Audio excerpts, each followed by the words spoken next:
बिस्मिल्लाहिर्रहमानिर्रहीम अस्सलामु अलैकुम वरहमतुल्लाहि वबरकातुहु। नन ډیر زیات زبردست او ډیر زیاته مجرب وظیفه زستاسو خدمت کې پیش کوم. محترمو دا وظیفه د یا وهابو ده او یا وهابو د الله پاک کوم صفاتونه دي او کوم نمونه چې 99 نمونه دي په دې کې یو نوم د الله پاک یا وهاب دی. محترمو د یو نوم ډیر زیات په ځای راغلي دي. که چېرته انسان په داسې غټ لوی مصیبت کې اختی او د انسان له د هغې نه د خلاصي چل نه ورځي چې یاره څنګه به دا مصیبت زما نه دفع شي، نو د هغې دپاره هم د یا وهاب وظیفه دا کولی شي، خو لیکن د هغې یو خاص طریقه ده. دغه شان یو بنده داسې دی چې د هغه رښتیا نه کېږي، هلک دی او ځای په ځای هر ځای د وکته رښتیا نه کېږي، نو دی هم په دغه خاص طریقې باندې یا وهابو وظیفه وکړي.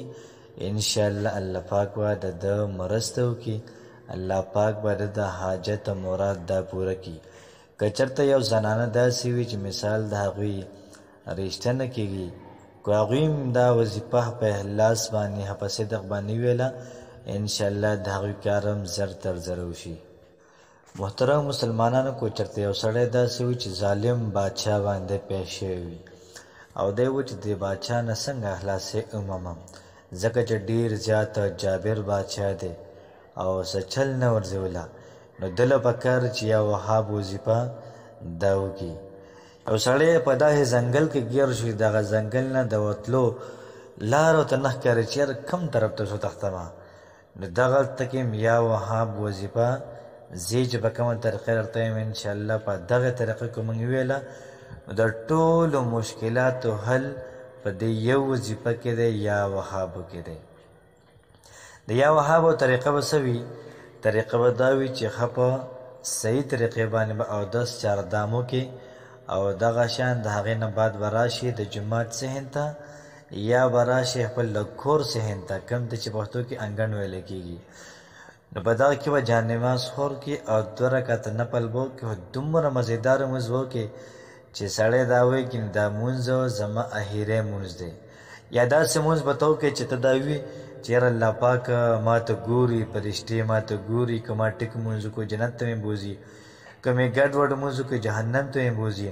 نو بالکل جی په صدق باندې، دومره په اطمینان باندې، دومره په خشوع باندې، په حضور باندې داسې ناشنا مونځ سړی وکړي او بیا د هغې نه پس یا وهاب وظیفه دا کول پکار دي. نو چې کله موږ 2 رکعته نفل وکړه، نو د هغې نه بعد به درود شریف 11 پیرې وایو، بیا به د هغې نه بعد یا وهاب 313 پیرې وایو. نو چې کله موږ یا وهاب 313 پیرې ویلې، یا که یو سړی و چې زما کار نور دم ضرور شي، نو 501 پیرې یا 701 پیرې یا 1001 پیرې دی وی، نو بیا د هغې نه بعد درود شریف وی. انشاءالله العزیز الله پاک به د دې سړي دا کار زر تر زره کوي، زر تر زره.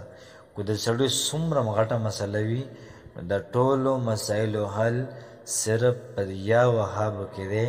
نو راځئ زه هم شروع کوم، تاسو هم شروع کوئ، په شریکه باندې یا وهاب ووایو او کوشش وکړو چې دغه پیغام مخکې خلکو سره شیر کړو چې یاره مخکې هم چاته دا پیدا ورورسي، او کوشش وکړئ چې یاره چینل سره دا سبسکرایب کړئ.